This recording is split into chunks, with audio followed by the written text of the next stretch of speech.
اعوذ باللہ من الشیطان الرجیم بسم اللہ الرحمن الرحیم الحمد للہ رب العالمین والصلاة والسلام علی سید الانبیاء والمرسلین وعلی اہل بیتہ الطیبین الطاہرین وصحبہ المنتجبین۔ توحید کے موضوع پر آیت اللہ سید علی حسینی خامنائی کی پہلی تقریر کا بیان جاری تھا۔ آخری جملے جو ہم نے پڑھے تھے ان کی تکرار کرتے ہوئے آگے بڑھتے ہیں۔ اسلامی تصور کائنات میں توحید کیا ہے اور کس معنی میں ہے، اور قرآن کی آیت اور قرآن کی بلیغ زبان اس توحید کی کس طرح سے تشریح کرتی ہے جو توحید اسلامی تصور کائنات میں ہے۔ دوسری بحث کو ہم نے اس طرح سے بیان کیا ہے، یعنی پہلی بحث کی طرف اشارہ کیا جو ابھی آگے آئے گی، اور ایک اور بحث ہے جو ہم نے کرنی ہے، وہ کس طرح سے بیان کیا ہے کہ اسلامی نظریات میں توحید، ایک اسلامی تصور کائنات میں توحید اور ایک اسلامی نظریات میں توحید۔ نظریات سے مراد جسے انگریزی زبان میں آئیڈیالوجی کہا جاتا ہے۔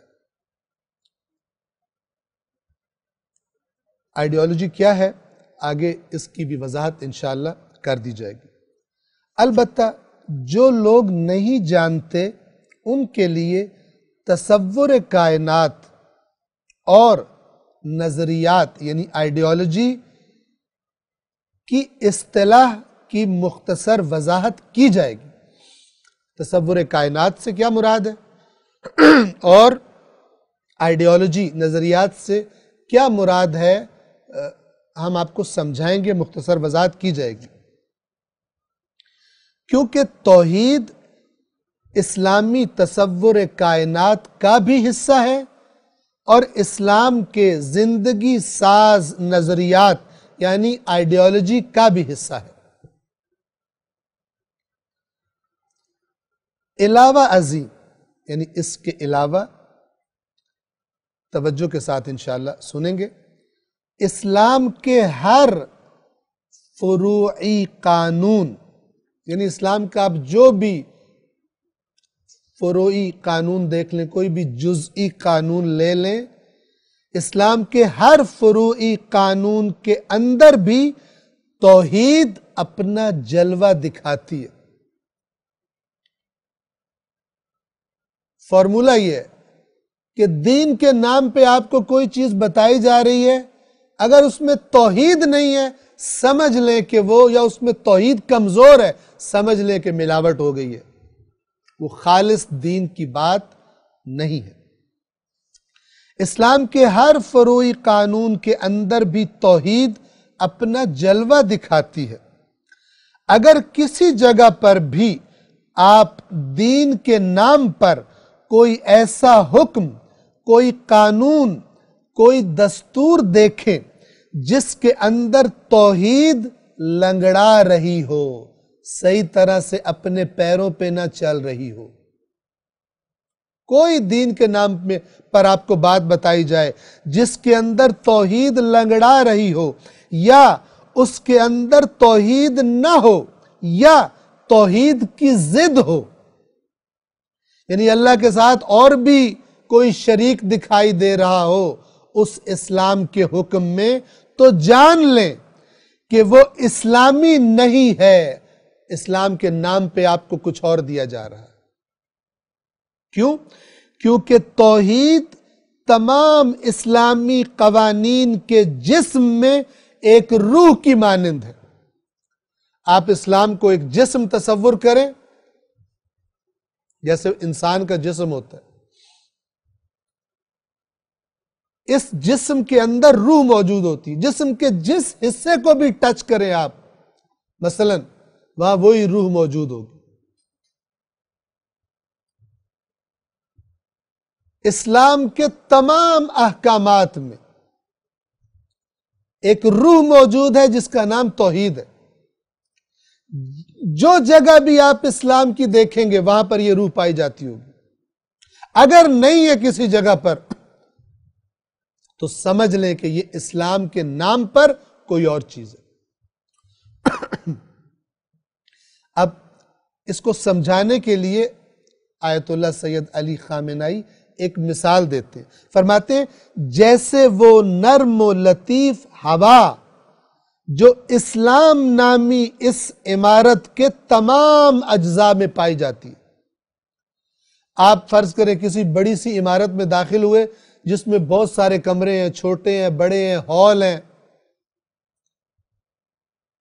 آپ جس جگہ پر بھی جائیں گے، ایک میں ذرا مزید اس مثال کو واضح کروں. گرمی کا موسم، آپ کو گرمی لگی ہوئی ہے، آپ ایک عمارت میں داخل ہوتے ہیں جو سینٹرلی ایئر کنڈیشنڈ ہے. سینٹرلی ایئر کنڈیشنڈ ہے. آپ اس عمارت کے جس بھی کمرے میں جائیں ایک بڑی لطیف، ٹھنڈی، آرام دینے والی ہوا آپ کو وہاں پر ملے گی. آپ کو سکون محسوس ہوگا کیونکہ باہر کے موسم سے اندر کا موسم فرق ہے. یہ مثال ہے توحید کی، اسلام کی عمارت کے بارے میں. اور فرض کریں کہ اگر آپ کو کسی نے کہا کہ میں آپ کو عمارت کے اس کمرے میں لے کے جاتا ہوں، آپ اس کمرے میں گھسے اور وہاں پر وہ لطیف ٹھنڈی ہوا نہیں تھی، وہاں وہی گرمی تھی مثال کے طور پر، تو سمجھ جائیں کہ وہ اس عمارت کا حصہ نہیں ہے. آپ کو دھوکہ دیا جا رہا ہے کہ آپ اس عمارت میں ہیں، آپ کو کہیں اور پہنچا دیا گیا. بہت سارے لوگ آج اپنے آپ کو دیندار سمجھتے ہیں جنہیں دین سے خارج کر دیا گیا. اور اس کی طرف ہمارے ائمہ نے اپنی روایات میں بیان کیا. اصول کافی میں موجود ہے کہ بہت سارے لوگ ایسے ہیں کہ جب مومنوں سے پوچھو ان کے بارے میں تو مومن گواہی دیں گے کہ یہ مومن ہے، جبکہ اللہ کے پاس وہ کافر ہے.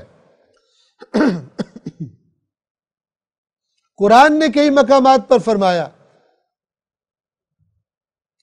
کہ کچھ لوگ ایسے ہیں کہ جو سمجھتے ہیں کہ وہ ہدایت پر ہیں جبکہ وہ شیطان کے راستے پہ چل رہے ہوتے. وَإِنَّهُمْ لَيَسُدُّونَهُمْ عَنِ السَّبِيلِ وَيَحْسَبُونَ أَنَّهُمْ مُهْتَدُونَ. اور وہ شیطان ان کو خدا کے راستے سے روک لیتے ہیں اور وہ گمان کر رہے ہوتے ہیں کہ وہ مہتدون ہیں، ہدایت یافتہ ہیں، ہدایت پہ جا رہے ہیں. تو پس اگر آپ کو اس عمارت کے کسی ایسے کمرے میں لے گئے اور کہا کہ یہ اسی عمارت کا کمرہ ہے اور وہاں وہ ہوا، وہ ٹھنڈی ہوا موجود نہیں تھی، آپ سمجھ جائیں کہ یہ وہ عمارت نہیں ہے، مجھے دھوکہ دے کر کہیں اور پہنچا دیا گیا. اسلام، اگر ہم اسلام کو ایک عمارت کے طور پر فرض کریں تو اس عمارت کے ہر کمرے میں وہ ٹھنڈی ہوا ہونی چاہیے جس کا نام توحید ہے. آپ کو ہر جگہ اس کا احساس ہونا چاہیے، اس کی موجودگی کا احساس ہونا چاہیے. اسلام کے ہر حکم میں، اسلام سے منسوب ہر چیز میں جو آپ کو بتائی جا رہی ہے، آپ کو واضح توحید وہاں پر محسوس ہونی چاہیے. اگر نہیں ہے، اسلام کے نام پر آپ کو کچھ اور بتایا جا رہا ہے. یہ فرما رہے ہیں، فرماتے ہیں جیسے وہ پاک و پاکیزہ اور صاف و تازہ خون. دوسری مثال، پہلے ہوا کی دی، اب دوسری مثال دے رہے ہیں. جیسے وہ پاک و پاکیزہ اور صاف و تازہ خون جو اس پورے جسم کے اندر جسے اسلام کہتے ہیں موجود ہے. کہیں سے بھی آپ جسم میں کوئی تھوڑا سا زخم لگائیں وہی خون نکلے گا. گردن پہ تھوڑا سا کٹ لگا دیں وہی سرخ خون نکلے گا. پاؤں پر لگائیں وہی خون نکلے گا. کیونکہ ایک بدن کے اندر یہ خون، ایک ہی خون موجود ہے. یہ توحید کی مثال ہے اسلام کے بدن کے اندر.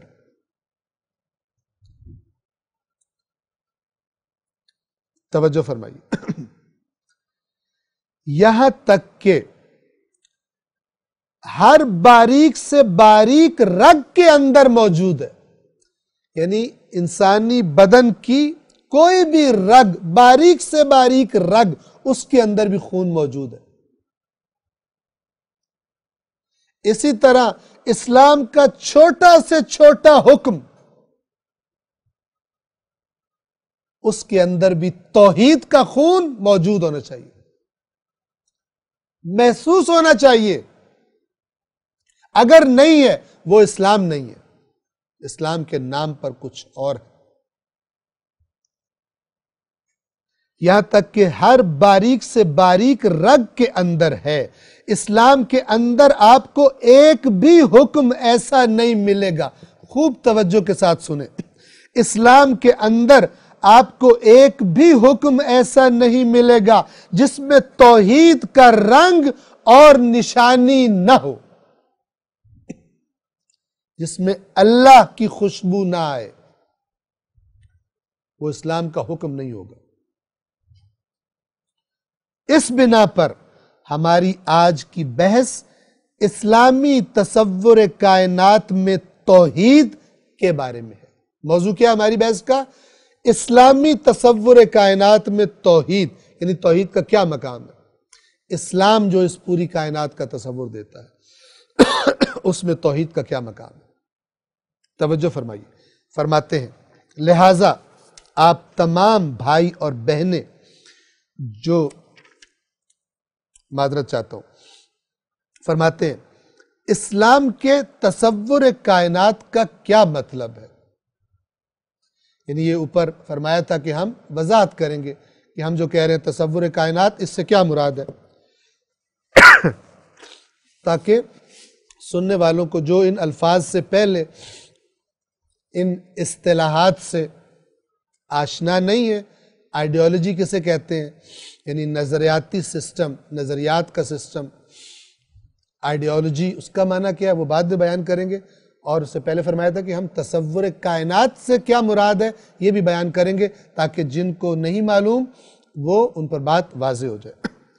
اسلام کے تصور کائنات کا کیا مطلب؟ فرماتے ہیں جب آپ ایک انسان کی حیثیت سے کائنات کی طرف دیکھتے ہیں، انسان کی طرف دیکھتے ہیں، دنیا کی طرف توجہ کرتے ہیں، تو اپنی فکر اور اپنے درک کے اندر کچھ تصورات پیدا کرتے ہیں. مثلا آپ نے بیٹھے بیٹھے آپ کے ذہن میں خیال آیا کہ یہ جس دنیا میں میں رہتا ہوں یہ کیا ہے، یہ کب سے ہے، یہ کیوں ہے. تو آپ نے اس کائنات میں غور کرنا شروع کیا، اسے غور سے دیکھنا شروع کیا. یہ اس حالت کا بیان کیا جا رہا ہے. پھر آپ نے سوچا مثلا کہ انسان کیا چیز ہے، آپ نے انسان کے بارے میں غور کرنا شروع کیا. پھر اس کے بعد آپ نے کہا دنیا کیا ہے، یہ دنیا جس میں رہ رہا ہوں یہ کیا چیز ہے. جب انسان اس طرح سے غور کرتا ہے، تحقیقات کرتا ہے، آگے بڑھتا ہے، سوچتا ہے، تو اس کے ذہن میں پھر کچھ تصورات پیدا ہو جاتے ہیں. توجہ فرمائیں. فرماتے ہیں ممکن ہے کہ آپ نے ایسا کبھی نہ سوچا ہو، آپ جب سے آئے ایسے لگے ہوئے ہیں دنیا کی بھاگ دوڑ میں، آپ نے کبھی سمجھنے کی کوشش نہیں کی کہ یہ کائنات جو میرے ارد گرد پھیلی ہوئی ہے یہ کیا ہے، یہ کیوں ہے. آپ نے انسان میں غور ہی نہیں کیا کہ انسان کیا چیز ہے. آپ نے کبھی دنیا میں جس سیارے پر آپ رہ رہے ہیں، جس پر آپ زندگی گزار رہے ہیں، آپ نے کبھی غور ہی نہیں کیا.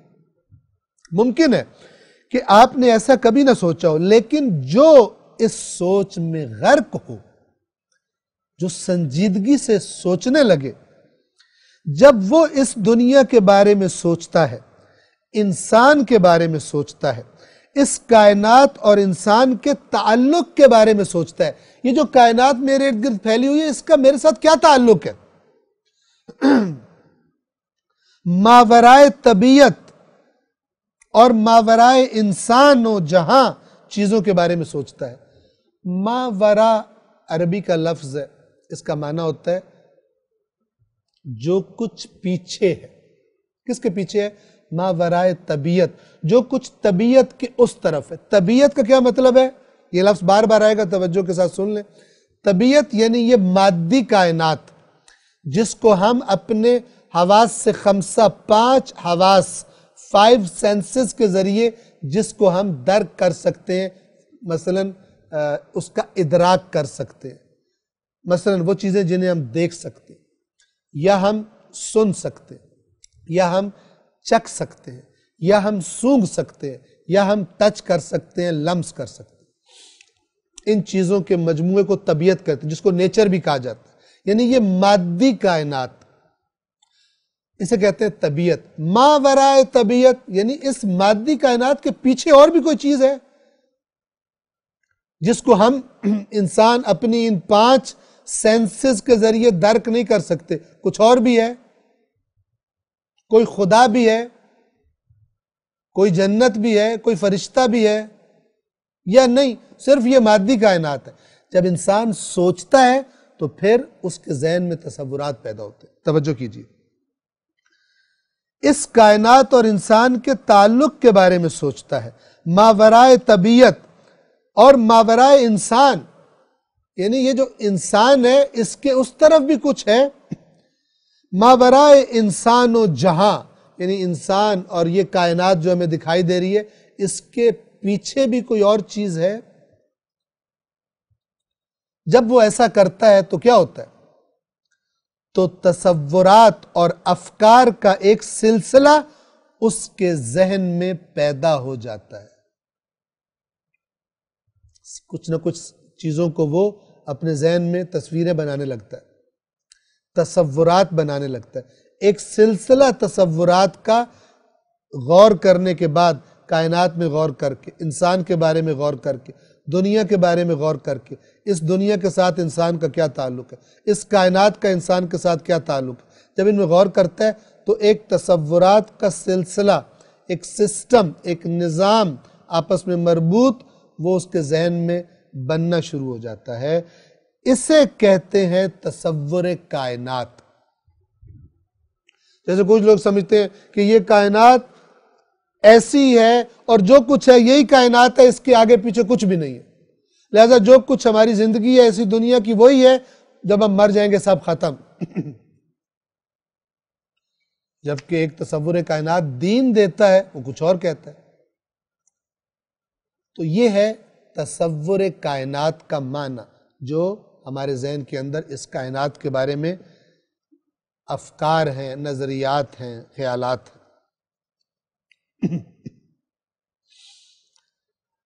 فرماتے ہیں دنیا کے بارے میں ہر مکتب کی، مکتب یعنی اسکول آف تھاٹ، مذہب کہہ لیں، مسلک کہہ لیں، مثال کے طور پر مختلف نام رکھ لیں. دنیا میں بہت سارے لوگ ہیں جو اس کائنات کے بارے میں مختلف، دنیا کے بارے میں مختلف تصورات رکھتے ہیں. دنیا کے بارے میں ہر مکتب یعنی ہر اسکول آف تھاٹ کی ایک خاص نگاہ، ایک خاص نقطۂ نظر، ایک خاص فہم یعنی سمجھ، ایک خاص انداز دریافت ہوتا ہے. یعنی وہ اس کائنات کے بارے میں اپنی انفارمیشن، اپنی معلومات کہاں سے دریافت کر رہا ہے. مثلا کچھ لوگ کہتے ہیں صرف تجربہ اور 5 سینسز کے ذریعے جو چیز ہمیں پتہ چلے گی ہم اس کو کنسیڈر کریں گے، اس کو ملحوظ رکھیں گے، اور کوئی چیز ہم نہیں مانتے. جبکہ مثلا دین آ کر کہتا ہے کہ نہیں، یہ کائنات یہ فقط 5 سینسز سے درک نہیں کی جا سکتی. بہت ساری ایسی مخلوقات ہیں کہ جن کو تم ان 5 اپنے حواس سے خمسہ سے تم انہیں درک نہیں کر سکتے، تم ان کے وجود کو ثابت نہیں کر سکتے. توجہ کیجیے. پس ہر مکتب کی، دنیا کے بارے میں ہر مکتب کی ایک خاص نگاہ، ایک خاص نقطۂ نظر، ایک خاص فہم، ایک خاص انداز دریافت، یعنی کیسے معلومات لیتا ہے. مثلا دین کہتا ہے کہ وحی کے ذریعے بھی کائنات کی معلومات ہم نے تمہیں پہنچائی ہیں، لیکن ایک مادہ پرست انسان کہتا ہے میں اسے نہیں مانتا. دنیا کے بارے میں یہ خاص دریافت سوچ کا یہ مخصوص انداز، اس کا نام تصور کائنات ہے۔ مثلا ہم کہتے ہیں اسلام کا تصور کائنات یہ ہے، پھر ہم کہتے ہیں کہ وہ لوگ جو خدا کو نہیں مانتے ان کا تصور کائنات یہ ہے، وہ کائنات کے بارے میں یہ تصور رکھتے ہیں اپنے ذہن میں۔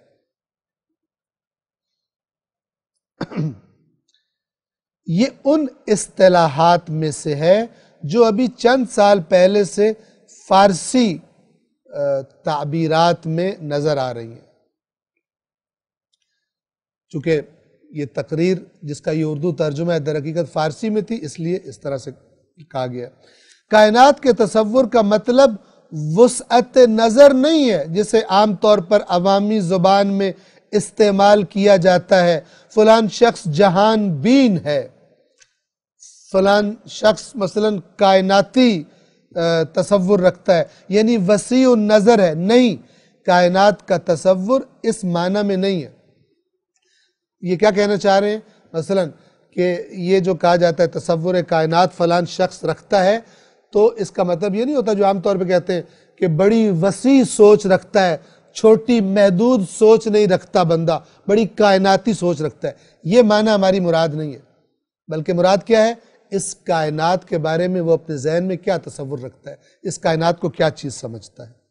بطور خلاصہ تصور کائنات کی تعریف، ڈیفینیشن اس طرح سے کی جا سکتی ہے، توجہ فرمائیے۔ کائنات کے بارے میں ایک انسان کا ما حصل یا ما حاصل، کیا مطلب؟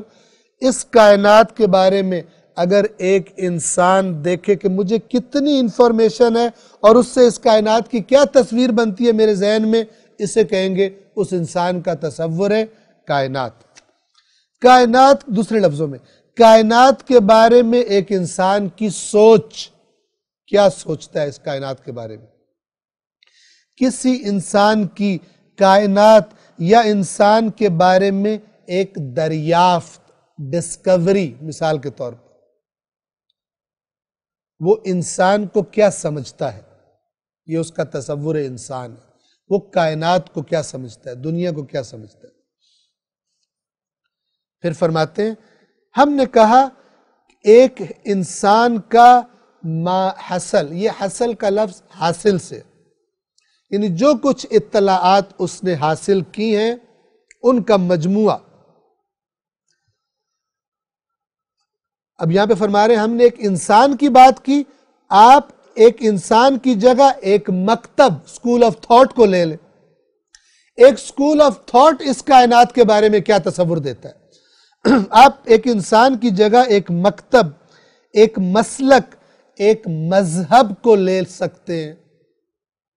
ایک دفعہ آپ انسان سے پوچھتے ہیں اے انسان تو بتا تو اس کائنات کے بارے میں کیا تصور رکھتا ہے اپنے ذہن میں۔ ایک دفعہ آپ ایک مذہب سے پوچھتے ہیں، آپ ایک مکتب سے پوچھتے ہیں کہ آپ اس کائنات کے بارے میں آپ کا مکتب، آپ کا مسلک، مذہب کیا تصور رکھتا ہے۔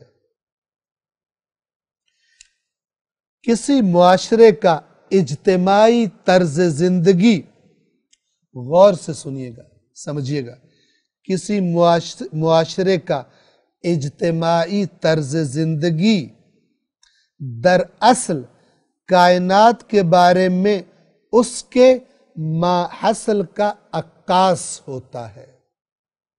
یعنی آپ ایک معاشرے کو لے لیں، اجتماعی طور پر وہ معاشرے کے لوگ کس قسم کی زندگی بسر کر رہے ہیں، یہ ان کی زندگی کا انداز بتا رہا ہوتا ہے کہ ان کا اس کائنات کے بارے میں کیا تصور ہے اس معاشرے کا۔ مثلا اگر آپ کسی معاشرے کو دیکھیں کہ وہ فقط اس کے رہنے والے اسی دنیا کے پیچھے دوڑ رہے ہیں اور کوئی آخرت کے لیے کچھ نہیں کر رہے، تو آپ کو پتہ چل جائے گا کہ اس معاشرے کے لوگ اس کائنات کے بارے میں کیا تصور رکھتے ہیں کہ فقط یہ مادی کائنات ہے، آگے کچھ نہیں ہے۔ لیکن اگر آپ ایک معاشرے میں دیکھیں کہ وہاں کے لوگ اس دنیا سے زیادہ آخرت کی فکر میں ہیں اور وہ فکر ان کے اعمال میں نظر آتی ہے تو اس معاشرے کا طرز عمل اجتماعی طور پر جو وہ عمل کر رہے ہیں آپ کو بتا دے گا کہ اس معاشرے کے لوگ کائنات کے بارے میں اس معاشرے سے الگ تصور رکھتے ہیں۔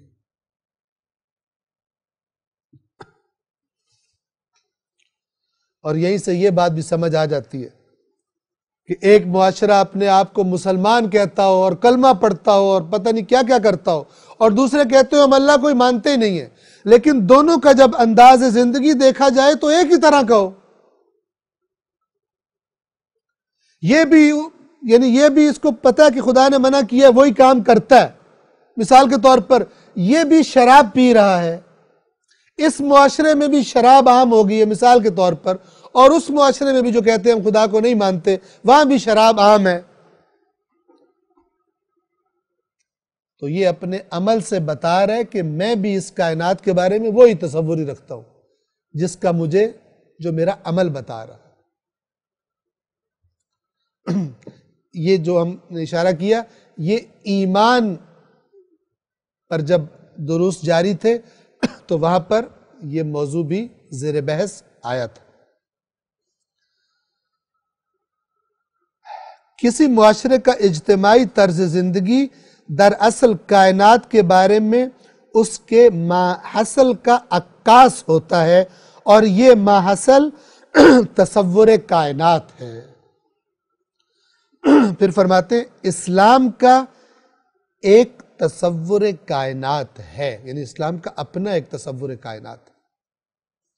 اسلام کا کائنات کے بارے میں ایک نظریہ ہے، کائنات کے بارے میں اسلام کا ایک تصور ہے جس کو میں مختصراً بیان کرتا ہوں، صرف اسی قدر جس کا تعلق ہماری توحید کی بحث سے ہے۔ فرما رہے ہیں کہ آپ کو اب تصور کائنات کا معنی آپ کے ذہن میں واضح ہو گیا، تو اب ہم آپ کی خدمت میں عرض کر رہے ہیں کہ ہمارا دین جسے ہم اسلام کہتے ہیں اس کا ایک اپنا تصور کائنات ہے۔ اس کائنات کے بارے میں اسلام ایک تصور پیش کرتا ہے، وہ تصور کیا ہے مختصراً آپ کی خدمت میں ہم بیان کرتے ہیں۔ توجہ فرمائیے، اسلام کا عقیدہ یہ ہے، یعنی اسلام اس بات کا معتقد ہے کہ یہ پورا مجموعہ، یعنی یہ پوری کائنات، مجموعہ کہتے ہیں بہت ساری چیزیں جس میں جمع کر دی گئی، یہ کائنات اپنی تمام چیزوں سمیت، تمام مخلوقات سمیت، ایک نہ نظر آنے والی حقیر مخلوق سے لے کر عظیم ترین مخلوق تک، یہ سارا مجموعہ جس کا نام کائنات ہے، اوپر سے لے کر نیچے تک ناچیز اور حقیر موجودات سے لے کر عظیم اور آنکھوں کو خیرہ کر دینے والے موجودات تک، اتنے بڑے کہ جن کو دیکھنا مشکل ہو جائے، پست ترین جاندار یا بے جان سے لے کر باشرف، طاقتور ترین اور صاحب عقل جاندار یعنی انسان تک، یہ تمام چیزیں اس کائنات کے اندر جو موجود ہیں، سب کا سب اس عالم کی ہر چیز بندہ، غلام اور ایک عظیم طاقت کی تخلیق ہے، مخلوق ہے۔ یہ تمام چیزیں، یہ کائنات اپنی تمام چیزوں سمیت کیا ہے؟ مخلوق ہے، جس پر بھی ہاتھ رکھ دو مخلوق ہے، ایک خالق کی، ایک عظیم طاقت کی تخلیق ہے۔ بس ہر چیز مخلوق ہے ایک عظیم طاقت کی، نہ صرف مخلوق ہے، غلام ہے، اس کے سامنے ایک غلام اور ایک عبد اور ایک بندے کی حیثیت رکھتی ہے۔ توجہ فرما لیجئے، یہ جو لفظ ہے بندہ، یہ فارسی کا لفظ ہے، اور اگر آپ اس پہ غور کریں تو یہ بند سے نکلا ہے۔ ہم کہتے ہیں نا اردو میں بھی کہ مثلا فلان شخص کو حوالات میں یا کمرے میں بند کر دیا۔ بند کر دینا گویا کہ باندھ دینا، بندہ یعنی بندھا ہوا۔ کس کے سامنے بندھا ہوا؟ جس کا وہ بندہ ہے۔ یہ فارسی کا لفظ، اور یہ لفظ لایا جاتا ہے عربی کے لفظ عبد کا ترجمہ کرنے کے لیے۔ عبد یعنی وہی جس کو ہم غلام کہتے ہیں۔ غلام کیا ہوتا ہے؟ اپنے آقا کے حکم کی زنجیروں میں بندھا ہوتا ہے، اپنے آقا کی اطاعت کی زنجیر میں بندھا ہوتا ہے۔ البتہ یہاں جو بندہ کہا جا رہا ہے ابھی اس بحث میں، اس سے مراد انسان نہیں ہے۔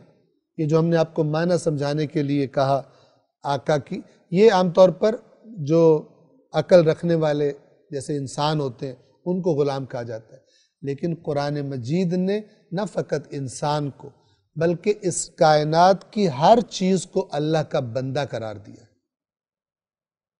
کیوں؟ اس لیے کہ اس کائنات کا ہر ذرہ جو اللہ نے کردار اس کو سونپا ہے، جو کام اس کے ذمے لگایا ہے، چاہے یہ بڑے بڑے ستارے ہوں، سیارے ہوں، یا انتہائی حقیر جن کو ہم عام آنکھ سے دیکھ بھی نہیں سکتے وہ مخلوقات اور وہ ذرات ہوں، سب کے سب عبد خدا ہے، عبداللہ ہے۔ اس معنی میں اللہ کے عبد ہیں، کیونکہ اللہ کے حکم سے ذرہ برابر بھی سرکشی نہیں کر سکتے۔ توجہ فرمائیے، دوبارہ اس جملے کی تکرار کریں جس کی ہم نے وضاحت کی۔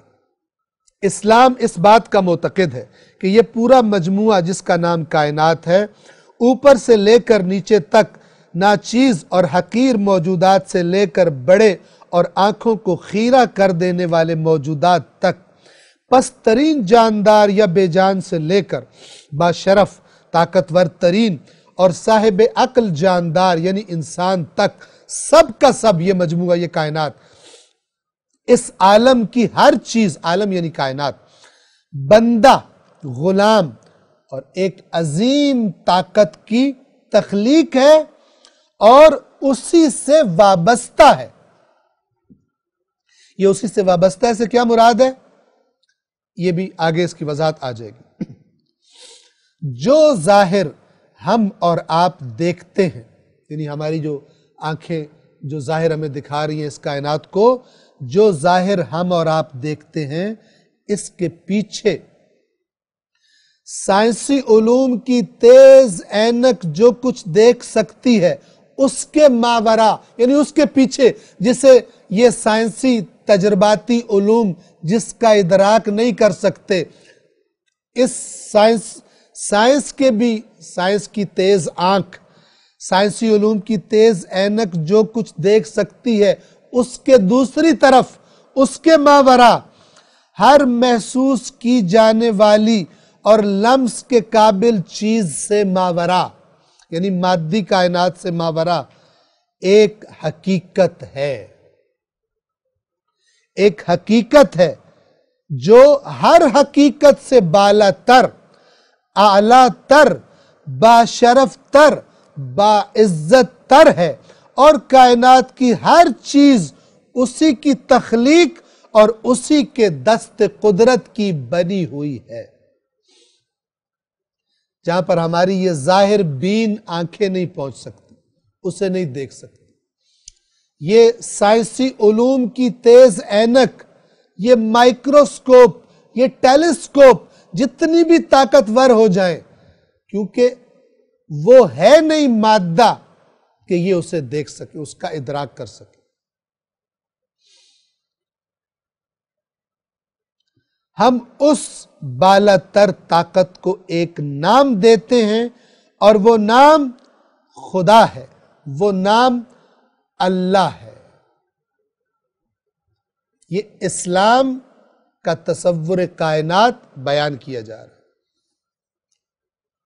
پس کائنات کی ایک ایسی حقیقت ہے جو بذات خود پس کائنات ایک ایسی حقیقت ہے، یعنی کائنات ایک ایسی حقیقت کا نام ہے جو بذات خود کوئی استقلال نہیں رکھتی، مستقل نہیں ہے، انڈیپینڈنٹ نہیں ہے۔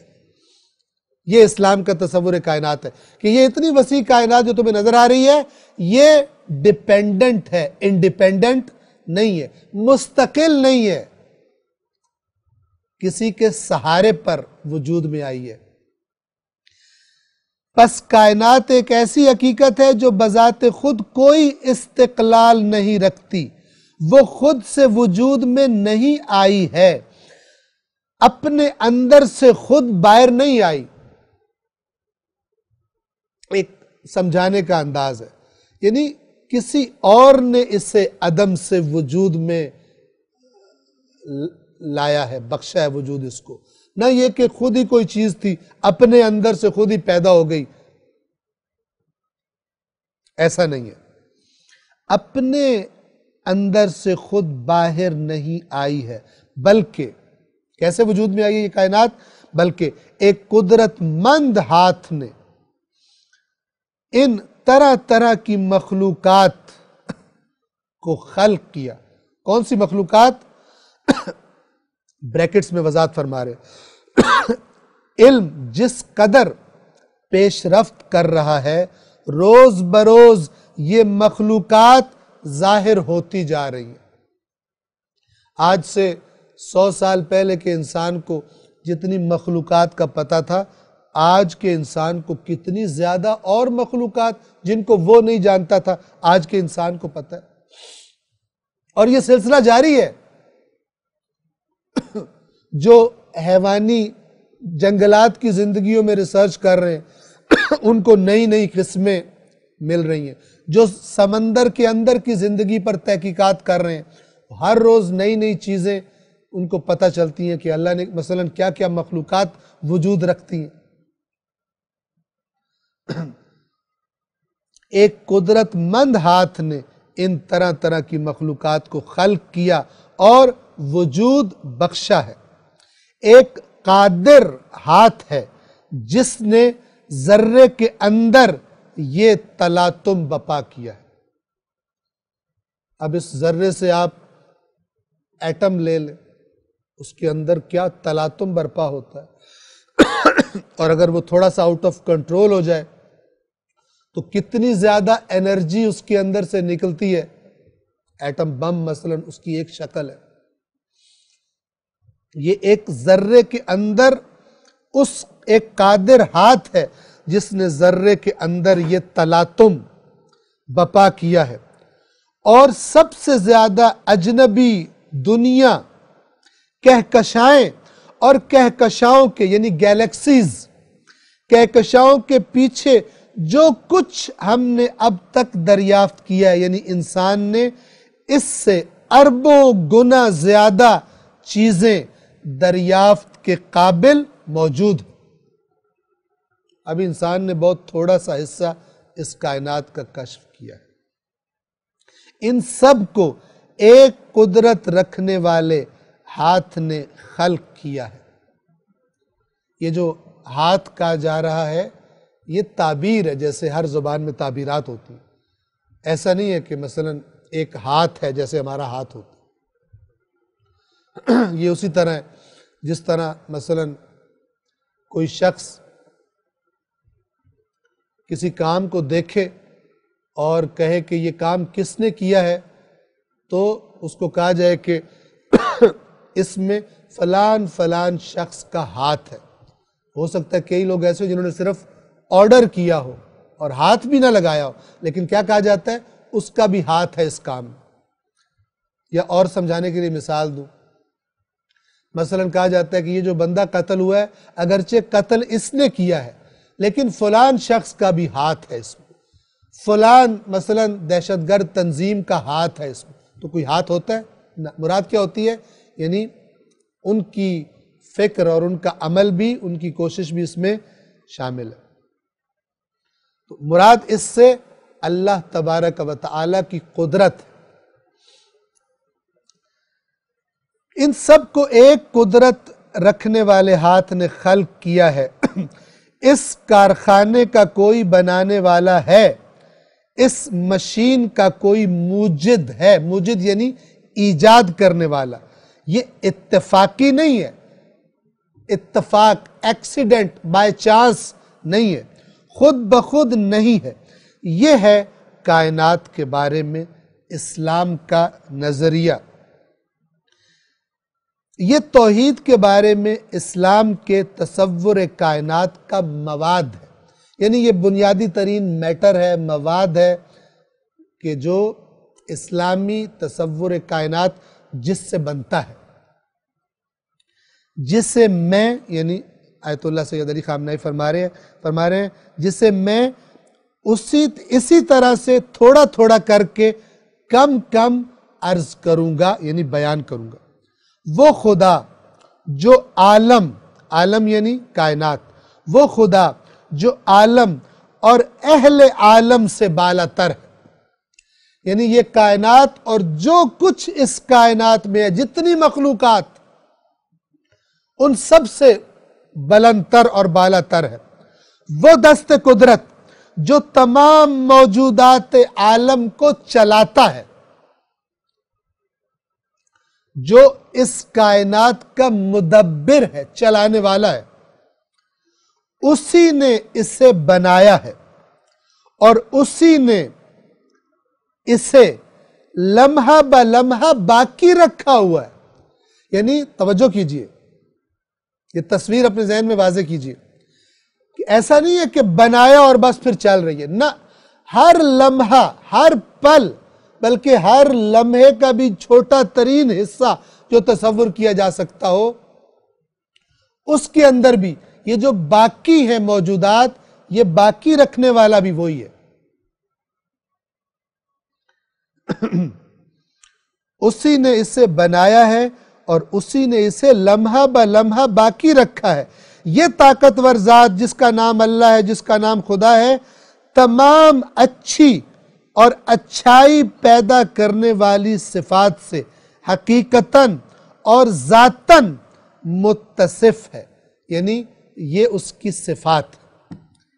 یہاں پر ہم آج کے درس کو تمام کرتے ہیں۔ انشاءاللہ اگلے ہفتے، آئندہ ہفتے حسب معمول خدا نے چاہا تو پیر، منگل اور بدھ یہ توحید کے سلسلے کا درس جاری رہے گا۔